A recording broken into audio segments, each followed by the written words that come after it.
I just want to talk to you guys about my hoist and why I chose a 4-post hoist over a 2-post hoist.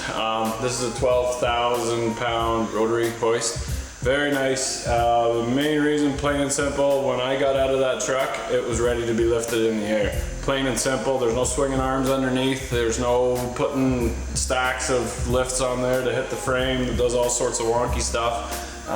It's long enough for even that crew cab long box dually we built, the 85 Dodge with the Cummins, check that out. Basically, drive the truck on, lift it up. It's got 2 scissor jacks that roll back and forth from center forward and from center back. And that allows you to take the vehicle up off of the hoist yet. While you're working, you have 2 brand new workbenches to put all your tools and bolts and whatever else you're working off of. We moved the transmission back on this 1-ton Dodge and replaced the rear main seal and fixed a cam seal that was leaking. So it's very nice to just use those scissor jacks, take the transmission, roll it back. Now it's a long setup with that transmission and the transfer case. I still use the transmission jack at the front and the scissor jack at the back. That way I'm able to go up and down and move the transmission in and out. It's a lot easier that way. It gets kind of awkward because it wants to roll the transfer cases off to one side, so it wants to roll over one way.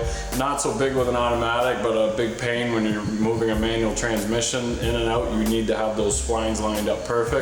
And a 2-part setup for something like that works really slick.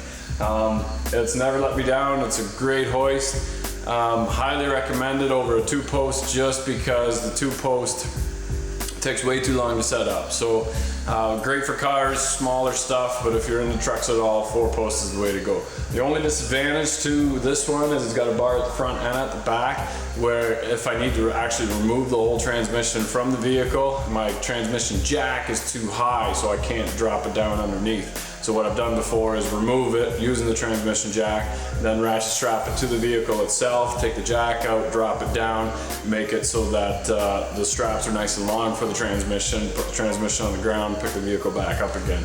There are ones that have the walk through, so this one you have to duck underneath every single time. It's one of those things you just put up with because the other advantages are way better than not. They do make them where it's kind of a U shape, so the front or the back is either open.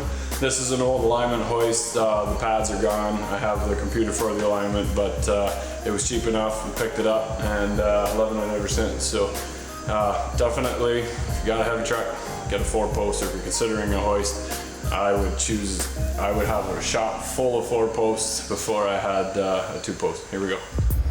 Hey, thanks for watching. Don't forget to like and subscribe, because you never know what you're going to see next week on DeBoss Garage. If you like what you see, there's a lot of stuff happening to help support the channel. And remember, if you're not filthy, you're not rich.